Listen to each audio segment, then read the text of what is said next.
To the Batmobile. Let's go. It's not who I am underneath, but what I do that defines me. I'll be back. Smash! With great power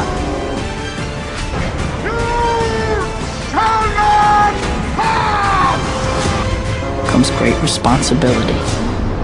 You are the chosen one!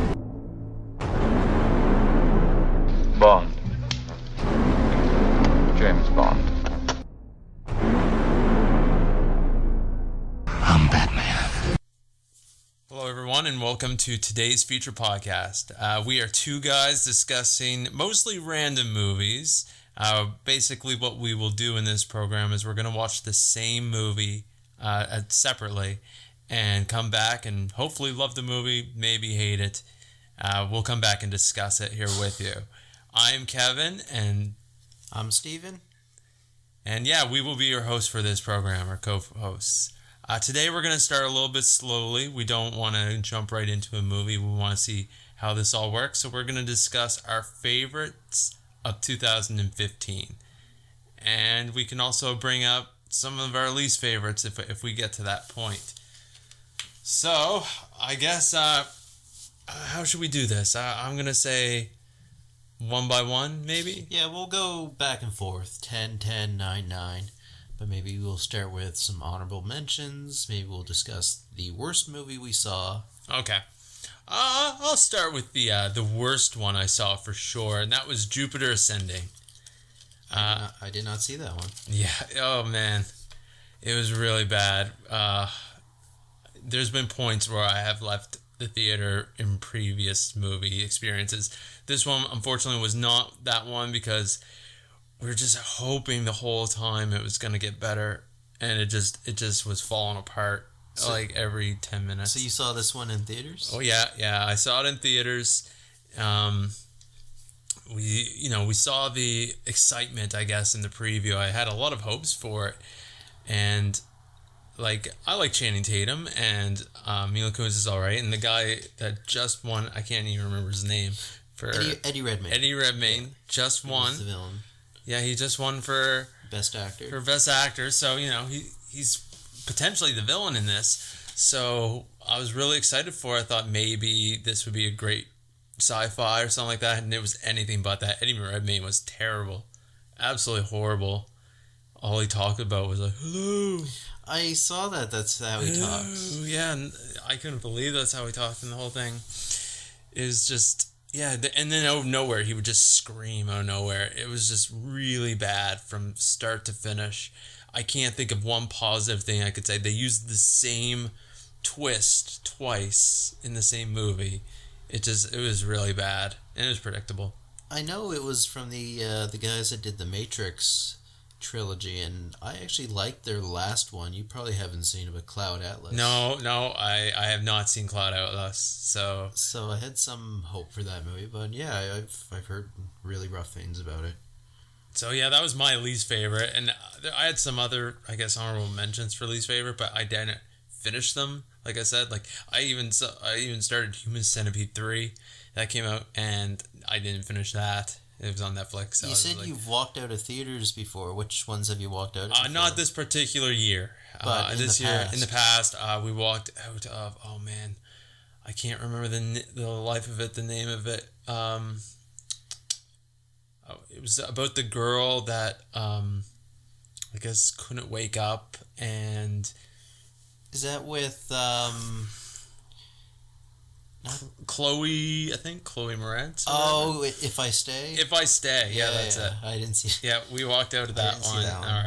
Me and my wife walked out of that one, and there was another one. I think Need for Speed. We walked out of. Okay, I did not see that one either. And I love Aaron Paul, but it's actually a really good one that we didn't walk out of, but my wife was very tempted to. Was Tinker Tailor Soldier Spy. Really? I saw that one, but she looked good. She just was very bored of it, and it was a pretty long movie, and we went to this very classical theater, which doesn't have the most comfortable seats, So it was a painful long time. And I think also the movie that I kind of wanted to leave and I got dragged into was War, which was Jet Li and Jason Statham. Oh, yes. Yes, not a good movie at all. All right, so what was your least favorite? Well, if you know me, I'm somewhat of a sucker for superhero movies, and I was looking forward to seeing this one, but then I kept hearing terrible things about it, and I was kind of like, well, maybe we shouldn't see this one, but I still went and reluctantly saw Fantastic Four, and yeah, it was really bad. Yeah, it was as bad as they say, because I didn't see that. Yeah, it's just... It starts off pretty good, but it's just like nothing happens, and I don't want to tell you anything, but after they get their powers, which was actually a pretty cool sequence of them going to space, but once they get their powers, and it's more of a horror film like The Fly, so that was a really cool aspect, but instead of showing them develop their powers and become a team, one of the characters runs off, and it's like 1 year later, so you missed that whole time. Yeah, no. And it's just nothing happens. So unfortunate, because I like pretty much everybody in it. Yeah, the cast is very strong. Like, yeah, because I like Miles Teller. Miles Teller, yeah, and this was just after I saw Whiplash. Did you see Whiplash? I seen Whiplash. Yeah. Yeah, I like Whiplash. So. And Kate Mara, who I haven't watched House of Cards, but you have. Yeah, no, she's great in that too. Yeah. So, and Michael B. Jordan. Yeah. So, no, I enjoyed I liked the entire cast, but I didn't go see it mainly because of what I've heard. So. Yeah, I would skip it, and like I said, I'm someone who'll, for the most part, give a superhero movie a chance, except for Ghost Rider, that last one, which I could not finish. I'm just tired of origin stories. Like, I wouldn't mind a Fantastic Four if they already started with their powers. It seems like they're going to start doing that now, is kind of skip over the origins unless it's important to know and unique. Like, they're doing Doctor Strange right now, which... Yeah, I can understand that as an origin. Such a weird story that they need to tell the origin. But yeah. Ant-Man, did you see Ant-Man? No, that's another one I have Ant-Man did a pretty good job that they skipped the origin, but they explained what happens or what the powers are, because it's more of a mentor. Oh, well, that's good. I will say those, I guess, are our least favorite. Do you have any other ones that you did not enjoy this past year? Let me think. There was one, but it was not very memorable that I can't even remember it right now. So how about yourself? No. I did not see as many movies this year. I only saw 17. I did the list. So my list is going to be very... Yeah, I saw about 29 or 30. But I'll do a disclaimer. You probably haven't seen many enough to even mention, but there's some that I did not see. So if some of these do not crack my top 10, it's because I did not see it. So some that I did not see that probably would be high up on my top 10 is Carol, Brooklyn, Spotlight, Black Mass, The Big Short, Creed, which is one that I really wanted to see, Bridge of Spies, Room. We want to see Room, but I bought my wife the book, so we're waiting for her to finish the book before we go see the movie, and Magic Mike XXL. So I cannot rate those in my top 10. No, yeah, I'm with you. There's a bunch that I wanted to see, especially ones that are nominated, or some blockbusters that I would like to put in my top 10. But again, I didn't see these, so I guarantee you we're gonna have some similar movies. But at the same time, I think we're gonna have some complete opposites, mainly because I've probably seen some of these that you haven't, and I don't know. How I rated mine was if I was entertained throughout the whole thing, and if there was any moments where I was like a little bored or anything like that, I didn't even crack it in my top 10. I do have some honorable mentions, but we can get to that probably after. Yeah, maybe that's the better thing to do. Sure. All right, so I'll start. My number 10 was Spy. Oh. I like Spy. I thought it was really funny. I liked it a lot more than I thought I would. Not because I do find Melissa McCarthy funny. I'm just worried that she's going to be like Zach Galifianakis Over and just typecast. just the same sort of thing. But no, I felt that they utilized her really well. I thought Jason Statham was hilarious through every scene he was in. I thought he stole it. But and the whole story came together. It was a really good twist on the genre, and yeah, that was my number 10. I'm not sure if you have it further up or if you have it at all. So I don't know if you want to discuss it right now. No, we'll remain to be sane, and if it does crack my top 10, I'll be sure to discuss it a little bit. All right. So what would your number 10 be? My number 10 was The Walk. And this was a story I knew going in a little bit about because my wife downloaded a documentary called Man on Wire, and I forget what his last name is, but I think it's Philippe, and it's about this wire walker who back in the 70s had the great idea of walking between the two towers of New York, and you hear about it, and you watch the documentary, and you see everyone talking about it, and how it's really a heist that took place without anyone being robbed. It was a heist of them going up in the middle of the night, and things were going wrong, and they're trying to set up this elaborate plan and get the wire across. And he walks, and you watch the documentary, and you hear him talk about it, and that's one thing. But Robert Zemeckis, with what he's been doing the last couple years, except for Flight, he's been really trying to do the computer graphics films and in the 3D, and it really worked out very strong here, because when he's walking on the wire and they pan down and you see how high he actually is up, or how far that will be of a fall, it was really fun and incredible, and you'll have to watch it, but they take their time with it, and it's very fun, and he's very charismatic. So The Walk, and I'm a big fan of Robert Zemeckis, and it was a great film for him. All right. No, that's a movie I haven't seen. I did want to go see that. It was in the IMAX, and I thought that would have been a really That's cool another experience. thing. Yeah, I saw that in the IMAX 3D, and it was just incredible. And you know what's going to happen, but I'm still clenching the seat, because it's just, you just put yourself in his shoes, and it's so nerve-wracking. All right. I'll go to my number 9. My number 9 was No Escape. A lot of people do not like this movie for some reason. I thought every second of it, well, not every second, but I thought most of the majority of the movie, I was sitting at the end of my seat, and what that movie is it's Owen Wilson. It's him and his family. He got transferred, and he's getting some sort of award in an outside country. And all of a sudden, that country just turns on its head and then wants to kill any tourists that are available to them. Mm-hmm. And just every sequence, like there's a hotel that's full of tourists, and they show up. Those I guess I'm gonna call them those soldiers on the other band, and just like how they're just hiding, and it's just not perfect. It's a great movie, like that's a cat and mouse kind of like how. Yeah, I can imagine it's very intense. I thought it was really intense, and a lot of people don't like it. I don't know why. I thought Owen Wilson was great. I thought Pierce Brosnan. I was gonna say Pierce Brosnan was in that, wasn't he? Yeah, Pierce Brosnan. He's not in it much, but he does make an impact, and it's always fun to see him, regardless of what he's doing. And yeah, it reminded me of like Owen Wilson, like when he doesn't do comedy, he was in Behind Enemy Lines. He did really good in that, so I thought this was a great movie for him. I haven't seen him around in a while, and yeah, I really enjoyed that. Okay, number 9 for me was your number 10, and it's Spy. Yeah, like you said, absolutely hilarious. I went in with relatively low expectations. I mean, Paul Feig is actually very good at comedies lately, and despite all the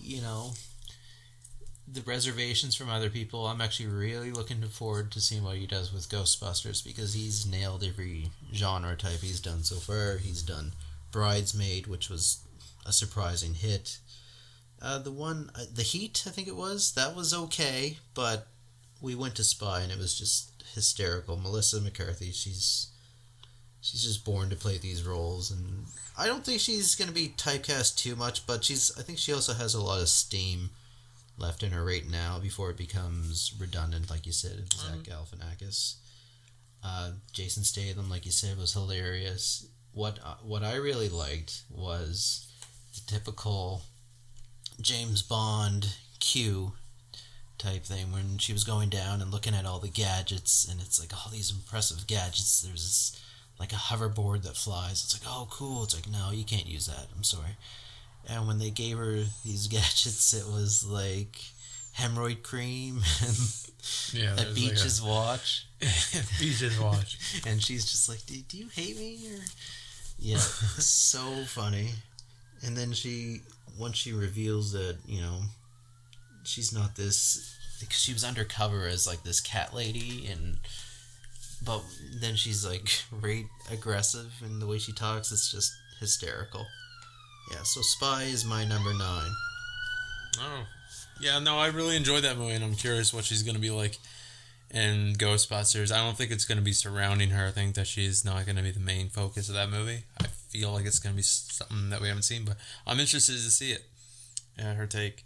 My number 8 is probably something that I can almost guarantee you don't have, and it'd be surprising, but it's Cinderella. Yeah, we saw this earlier in the year, and I don't really remember the cartoon too much. I didn't really grow up too much on that one. But again, this is not a movie that is built for me. But when we watched it, I was interested in the entire thing. I thought everybody played their roles really well. Evil stepmother, I can't even remember who played her, but I think it's Cate Blanchett. Cate Blanchett, great. Yeah, everything she does. No, she was very convincing, and no, I just thought it was a very good take on something that they made something modern that I don't see them doing too much of this going forward. I mean, Jungle Book looks great, but Jungle Book, from my understanding, is still going to be a musical.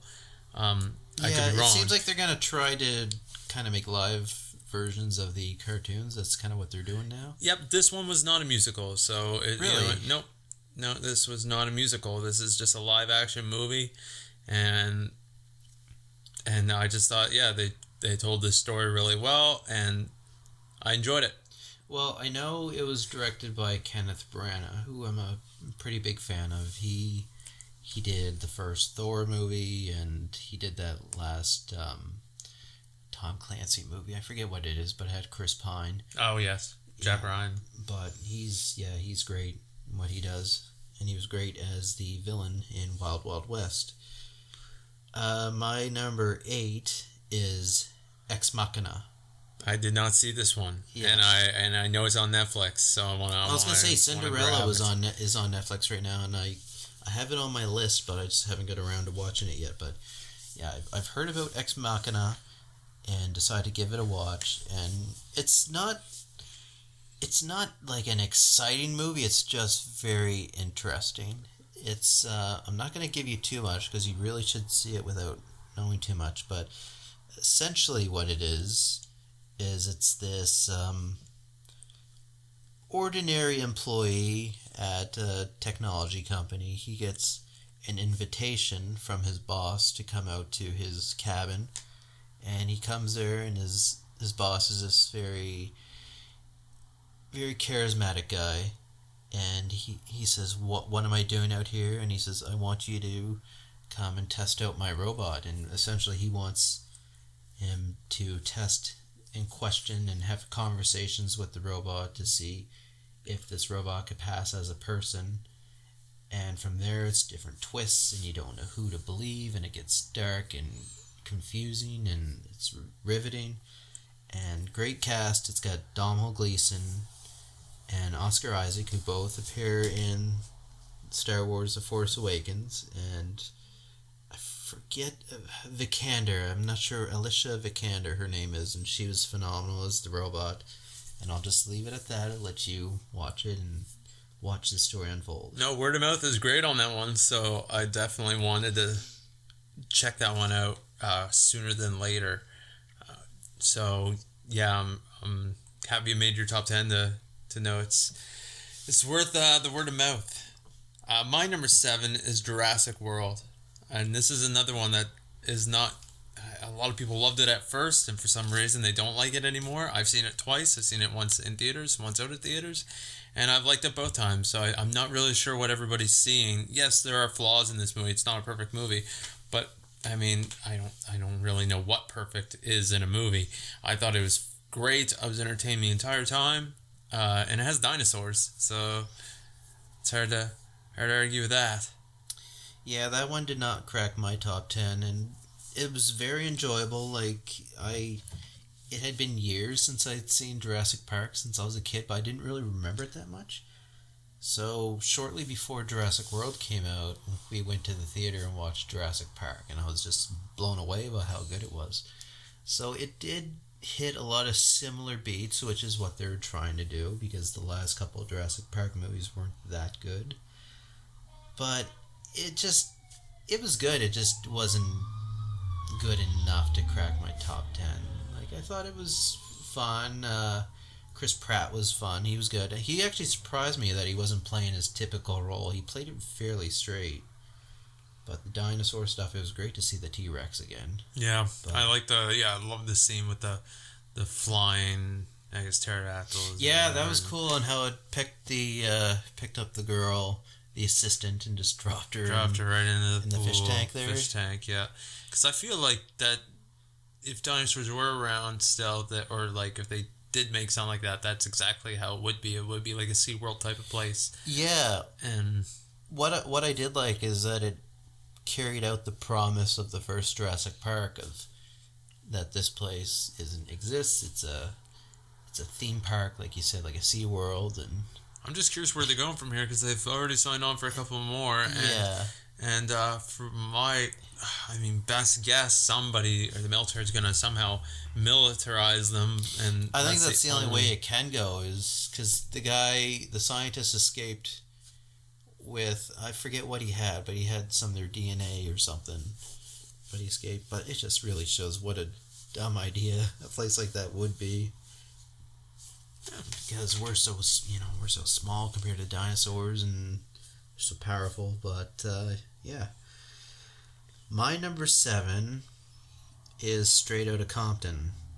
I really had no interest going to see this one. The at the time girlfriend, now wife, dragged me out to see this, and in fairness, it's because I didn't really watch the trailers, but yeah, I was very impressed and entertained by this movie. I'm guessing, I think you saw this one. Yeah, I saw it. So I'm going to guess this is in your top 10, but I don't know. But yeah, incredible performances. Paul Giamatti was great in it as the little sleazy agent that discovered them. Great job, especially by Ice Cube's son, and I think it's Dr. Dre's son as well.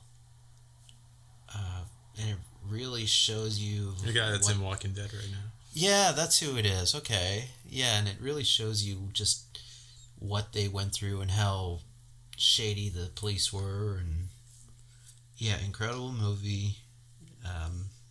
So what did you have for your number 6? My number 6 is Revenant. I really liked Revenant. I thought the performances were great. I thought the direction was great. I thought the story was okay. I thought it was kind of average, but that's just my own opinion. I really enjoyed this movie. One thing that I took from it, even more so than Leo's great performance and Tom Hardy's great performance, was just the single camera shots of the war scene. Pretty much every fight scene had like a single camera shot. The bear scene, the fight at the beginning and the fight at the end, and I thought those were just awesome to watch. Those were really exciting. And again, this was a performance movie to me.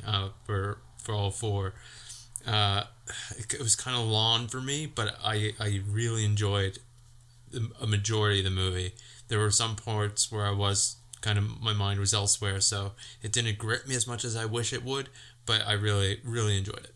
You didn't see Birdman, did you? I did not see Birdman. So it's the same director, Alejandro, and basically what they try to do with Birdman is they try to make it pull it off like the whole movie is one long shot, which they do tricks and stuff, but They want to make the camera is constantly moving. So that didn't surprise me. I was very happy to see it. He's like another director that does it is Alonso Cuarón, I think his name is, who did Gravity, which also seemed like one long shot, and Children of Men. But yeah, that was an incredible movie. My number 6 was The Hateful Eight, and this movie was so much fun. It's basically what it is Tarantino. It's Quentin Tarantino, and it's basically his play. And they're stuck in this one log cabin. There's not a whole lot of action. It's actually not as bloody as you would expect going in. The Revenant was bloodier and more violent than The Hateful Eight, surprisingly. But I loved it. It's just fully dialogue based, and a lot of people compared it to Clue, and it's you don't know what's going on.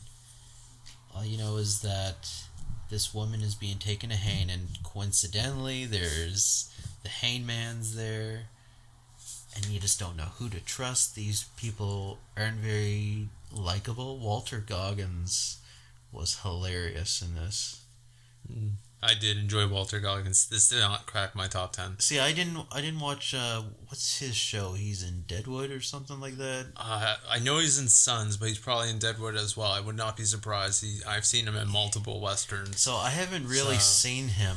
I remember he showed up in Django Unchained, but wasn't very noticeable. But this one, he was great. No, he was definitely. Tim Roth was hilarious with his natural English accent. Michael Madsen wasn't quite as he seemed like he was playing a much quieter character. Kurt Russell was phenomenal. Samuel Jackson was Samuel Jackson. Yeah, Samuel Jackson was probably. I liked Walter Goggins in it, or Walton Goggins the most in that. Yeah, so did I. Sam Jackson was great. Jennifer Jason Leigh was and great. And she was great as well. It did not crack my top 10. I liked it, just didn't like it enough. I thought that the first half of it, I know it's Tarantino and he loves his dialogue, but I thought most of the dialogue was a little not dialogue as heavy, yeah. Not as riveting as his normal dialogue, because his dialogue is normally the star of his movies.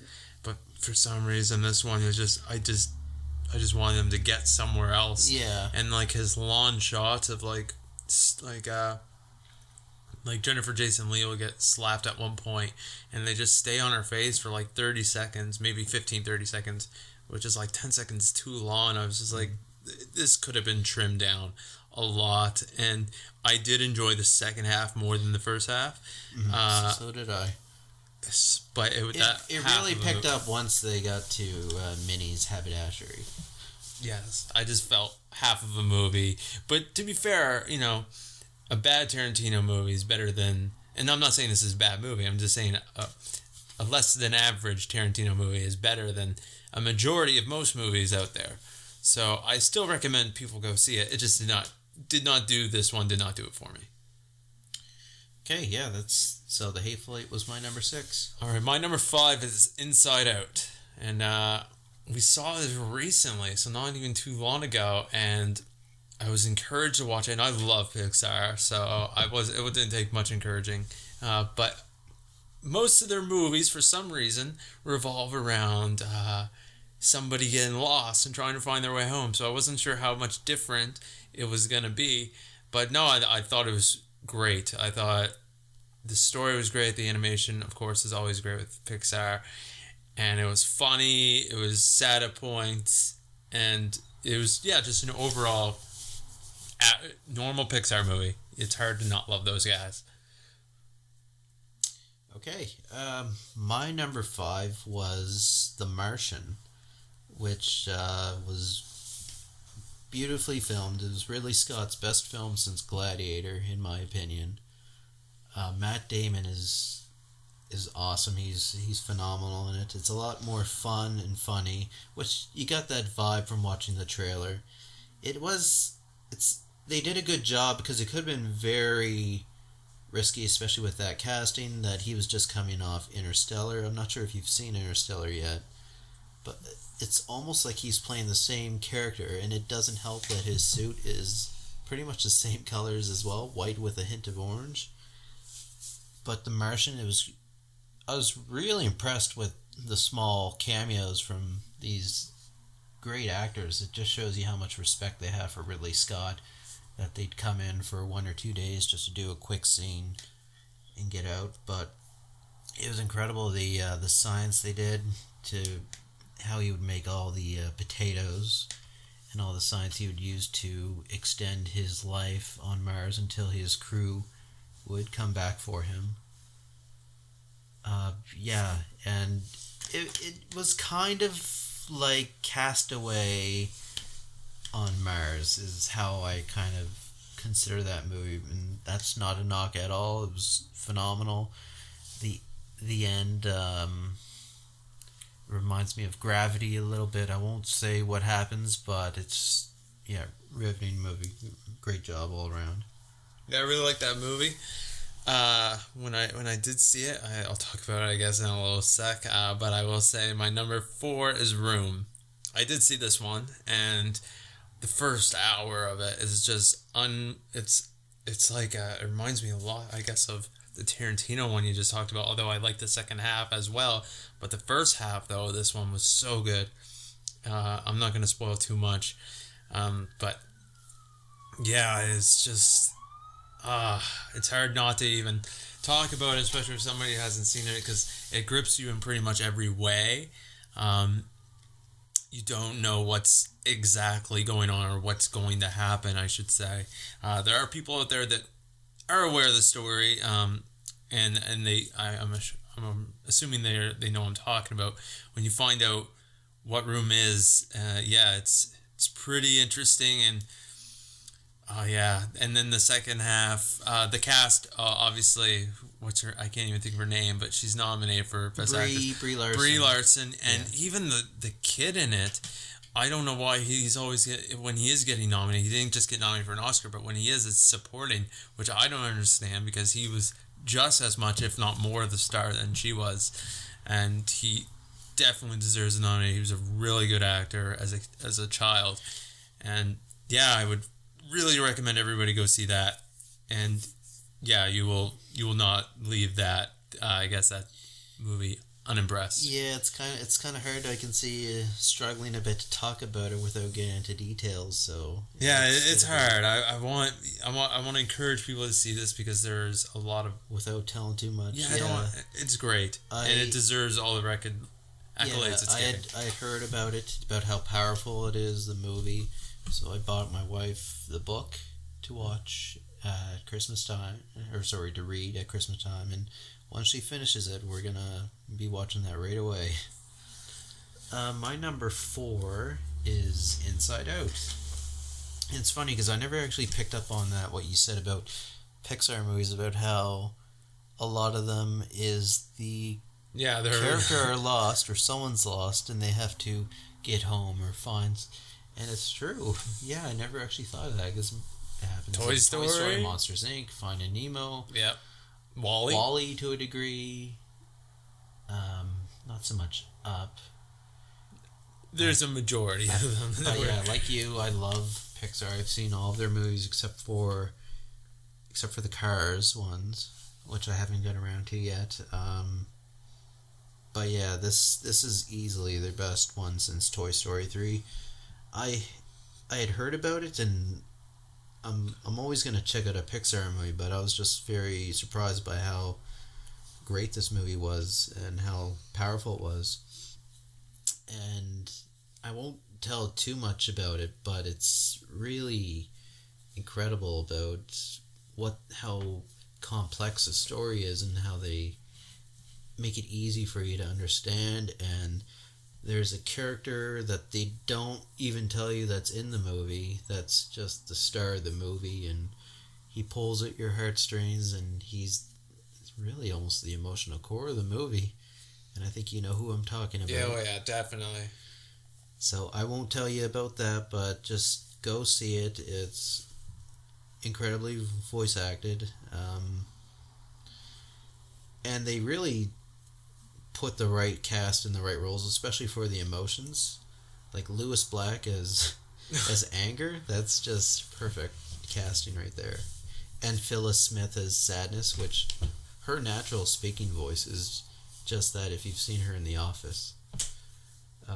So yeah, that Inside Out was my number 4. Alright, my number 3 is The Martian. I really enjoy everything that you said about it. I definitely agree with. I thought Matt Damon was great. I thought actually everybody was great. Jeff Daniels was awesome.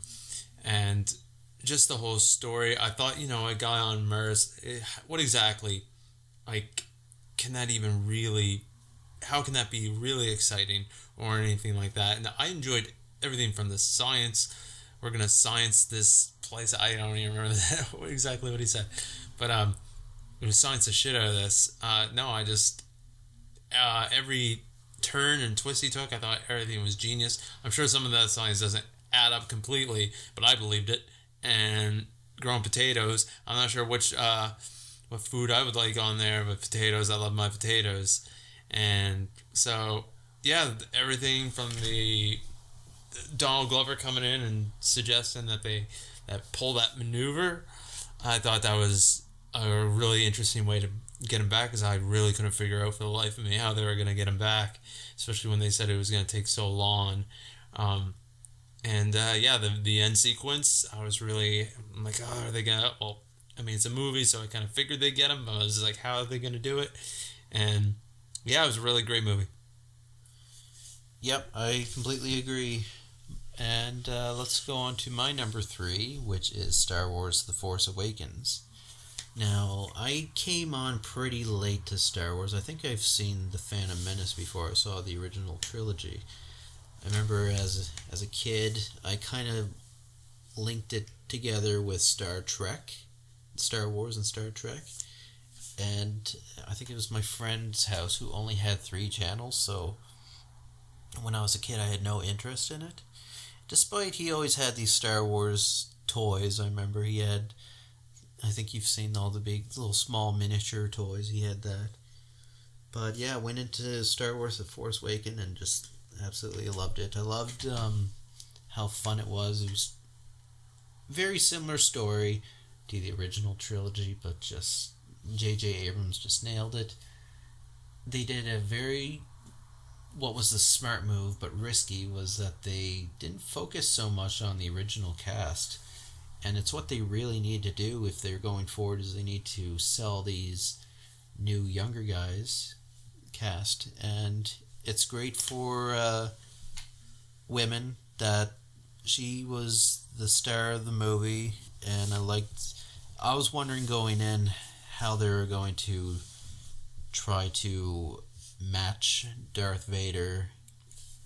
Are they just going to make a new Darth Vader? What were they going to do? And they did a good job in a way of making him strong on his own while acknowledging that he's not Darth Vader.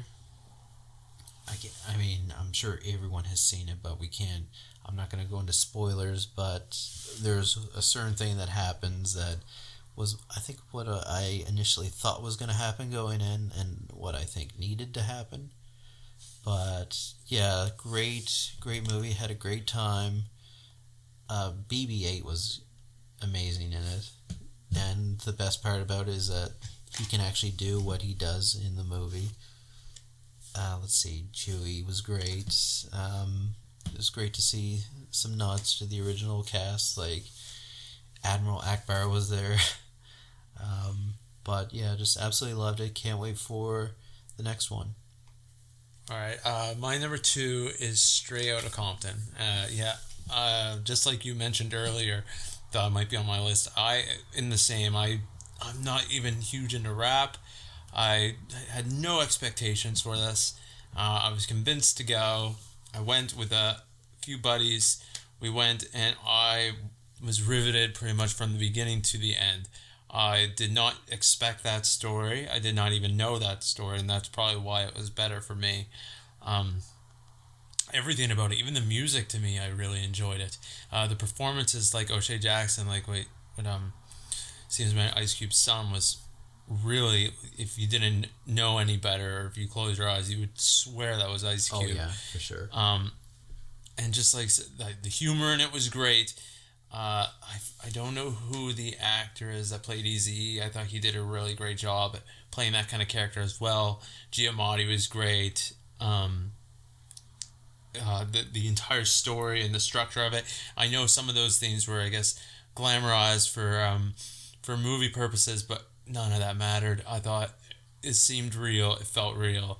And I didn't keep my eyes off the screen, and that's why I made it my number 2. No, I agree, and like you said, they did a great job of implementing the music at the right parts of the movie, and yeah, it was great. My number 2 is Mad Max Fury Road. Now, this going in, I really had no interest in because I hadn't seen the Mad Max movies, and I was like, oh, and then I watched the trailers and saw that the visuals were really neat, and the wife, I was gonna go anyways, but the wife convinced me that we really should go, so we ended up going, and yeah, it was just incredible visually, and the stunts, they had actual practical stunts, which was very appreciative, and the best part is that it's directed by an 80-year-old man who came back from the original Mad Max trilogy. And you wouldn't think it's from the guy who brought you Happy Feet.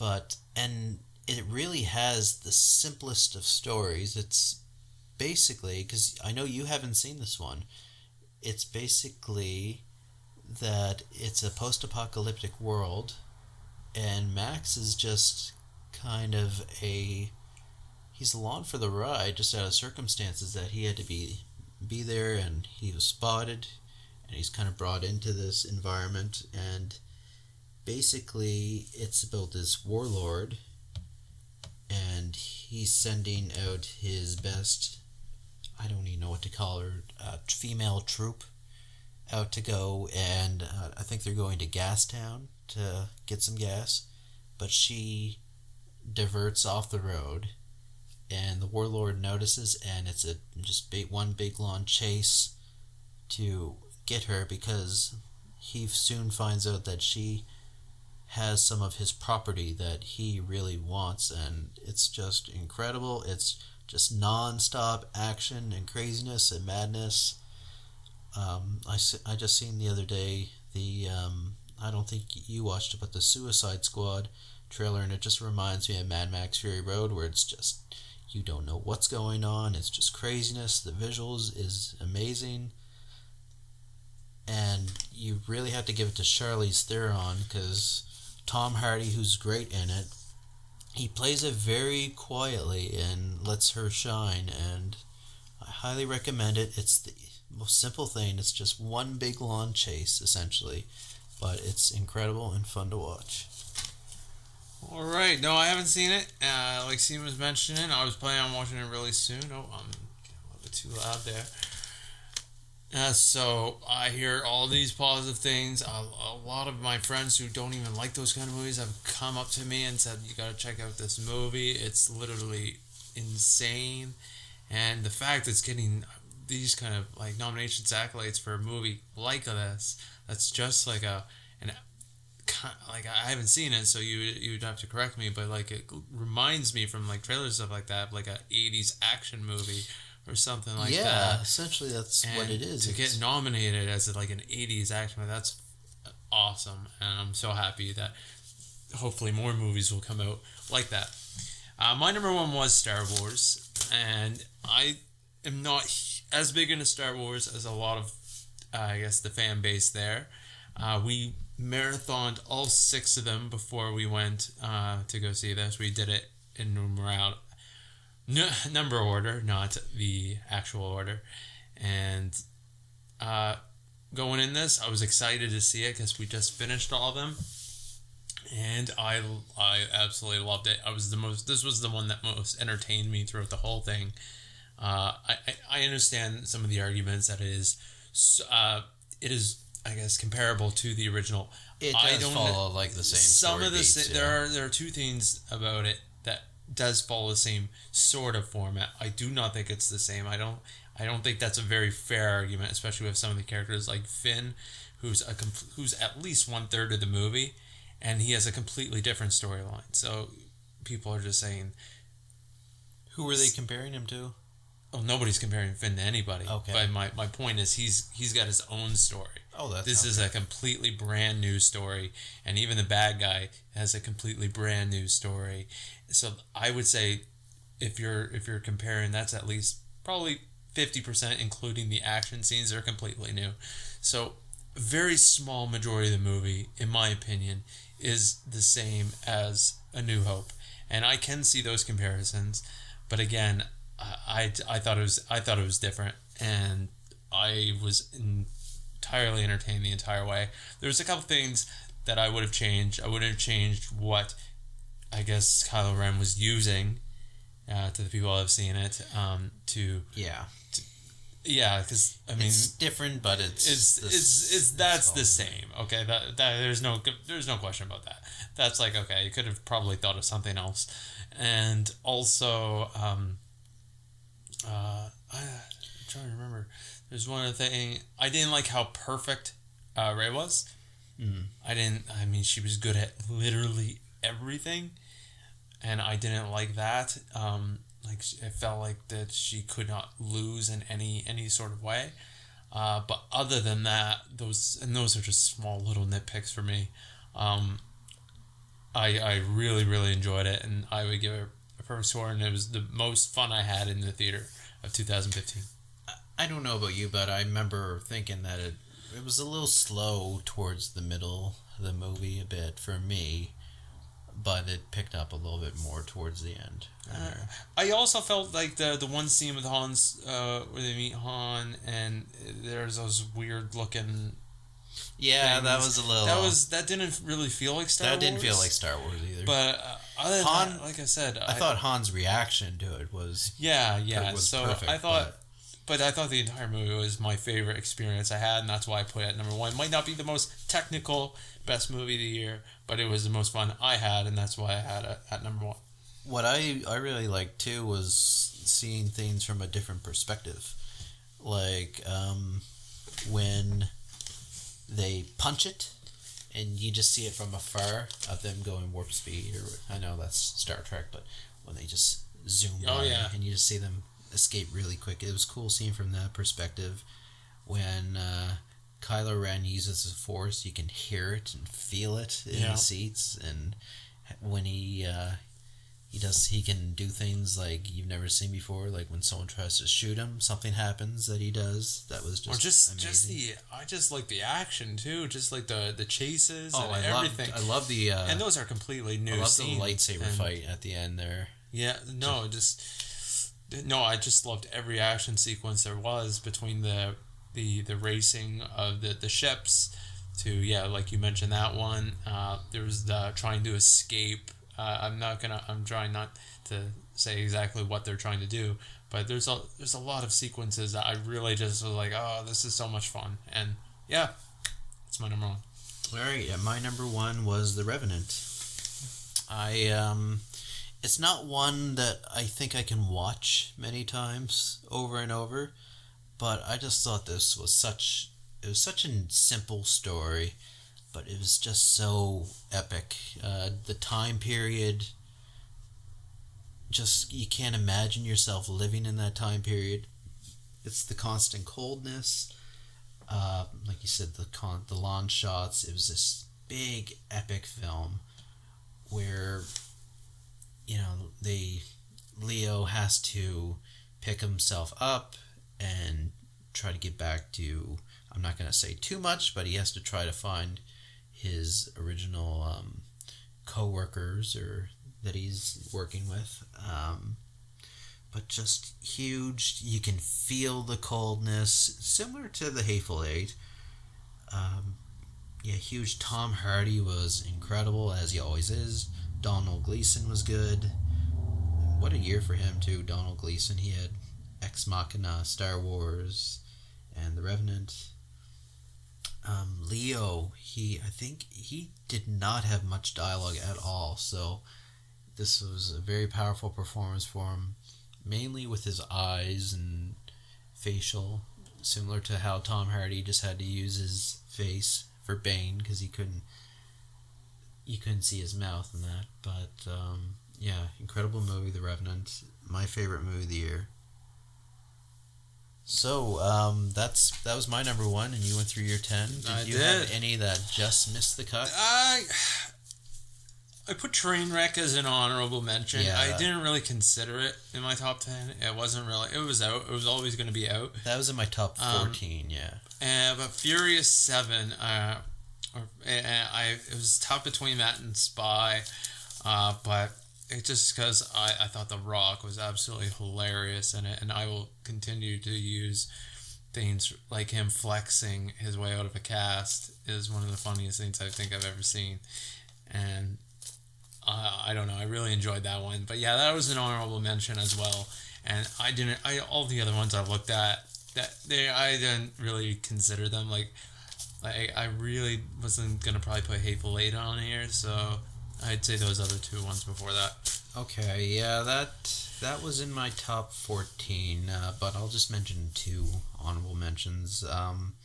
And I struggled with, let me see, I think I struggled with my 10 and 9 in these two. So 10 and 9 was The Walk and Spy, and the other two that I struggled with was Ant-Man. And it was just, like you said, like I told you before, I'm kind of a sucker for those movies. And I remember I didn't love it that much the first time, but on second watch, I really understood the movie and how much fun it is, and just the ridiculousness of that he can shrink and grow by the push of a button and turn into a heist movie. It was great. Paul Rudd, who I'm a big fan of, just knocked it out of the park. And the other one was Mission Impossible Rogue Nation. I love this movie, and I remember at the time thinking it was the best Mission Impossible movie. Since then, I've bought the box set with all the Mission Impossible movies, rewatched them all, and I realized that I didn't love this one as much as I initially thought, but it's still really great. I actually discovered how much I actually liked Ghost Protocol, because I always considered, I think Mission Impossible 3 was my favorite, but I think Ghost Protocol might be it now. But yeah, Tom Cruise is just great. I appreciate that he really tries these type of movies and sci-fi ones like Edge of Tomorrow, that he really wants to try for original sci-fi movies or action movies like this. Rebecca Ferguson was an unknown who just came to the spotlight, and I see big things coming for her. And Simon Pegg, I just absolutely love Simon Pegg. He's great in anything. So yeah, that just missed the cut. And I guess neither of us said Age of Ultron. Age of Ultron. I remember when I first saw Age of Ultron, I had ahead of Ant-Man, but on rewatch, Ant-Man's ahead of Age of Ultron for me. No, I didn't even consider that one. That one was not the worst movie I've seen, but yeah, I just wasn't even didn't even cross my mind. I saw it this year. I was like, nope, that's not going to be there. So yeah, that was our top 10 and some honorable mentions. So yeah, that was our top 10. So we'll start next week with our first movie. Our first movie, since Deadpool is coming out, we wanted it to be themed around that. So we thought perhaps maybe Green Lantern with Ryan Reynolds. Green Lantern, but ideally we went with his very first appearance, and that was an X-Men. As Deadpool, thank you. An X-Men Origins Wolverine. So we're going to take a look at that. Let's see if it is as bad as what people are saying or giving it credit for. And then we'll come back and let you guys know. So, yeah, thanks for tuning in. Where can they find you? You guys can find us on Twitter. Do you have the email address there ready? I can look it up. No, I think it's at Today's Feature. I think that is it. And our email is at todaysfeaturepodcast@gmail.com. We'll set up a YouTube page as well that you guys can watch this. Please send some feedback on what you guys want to see us watch. Yeah, we'll advise you on future podcasts, so you can submit questions. You can submit us questions on some ones that we have already done, and we'll cover them on future podcasts. Yes. We'll just cover them really quick before we dive into the new film. So next week is X-Men Origins Wolverine. All right. Well, thanks for listening. You either die a hero or you live long enough to see yourself become the villain.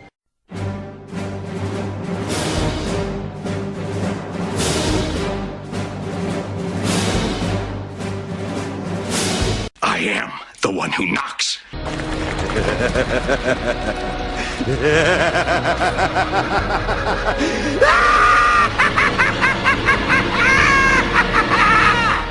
I'll get you, my pretty, and your little dog, too. My precious. I ate his liver with some fava beans and a nice Chianti. Excellent. $1 million.